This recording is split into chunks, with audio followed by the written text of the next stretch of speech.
Howdy. The ethics of biohacking. The field of biohacking is one of the most promising emerging technologies with the capacity to alter the human experience.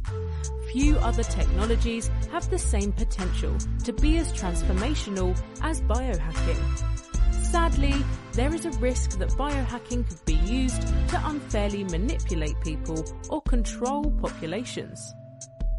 Nutrigenomics. Nutrigenomics is a type of biohacking that is becoming increasingly popular. The field of nutrigenomics, or nutritional genomics, is relatively new, and it is the study of how nutrients interact with our genes to influence our health. However, there are some concerns about the ethical implications of nutrigenomics. One worry is that this knowledge could be used to manipulate people's diets in unethical ways. For example, it is possible that companies could use nutrigenomic information to create customized foods that are designed to exploit an individual's genetic vulnerabilities. This could lead to a situation where people are eating foods that they don't even realize are harmful for their health. An example of this is the fortification of breakfast cereals with folic acid.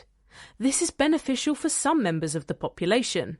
However, it can mask vitamin B12 deficiency, which can impact cognition in those affected. Nootropics. Often referred to as smart drugs, these substances can help to improve focus, memory, and problem-solving ability. Some argue that the use of these substances is tantamount to cheating, as it gives users an unfair advantage over those who do not take them. Others argue that nootropics are simply tools that can be used to level the playing field, providing an equal opportunity for all individuals to excel. Nootropics are often taken to increase concentration and reduce fatigue. One of the most commonplace substances used by many people on a daily basis is caffeine.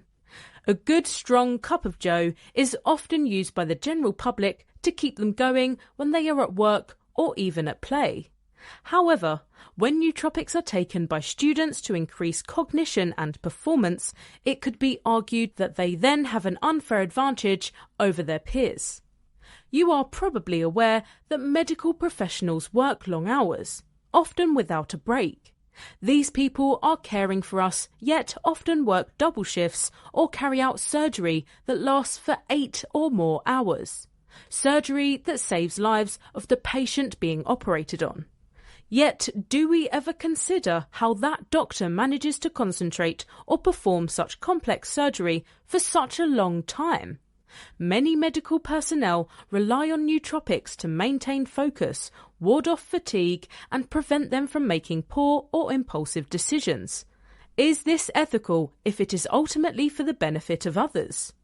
As we enter this new brave world of self-directed evolution, it is critical that we consider the potential risks and ensure that we maintain our core values of equality and social justice. Only by proceeding with caution and care can we hope to realise the great potential of biohacking without losing sight of our humanity. Thanks for watching, and please subscribe to our channel.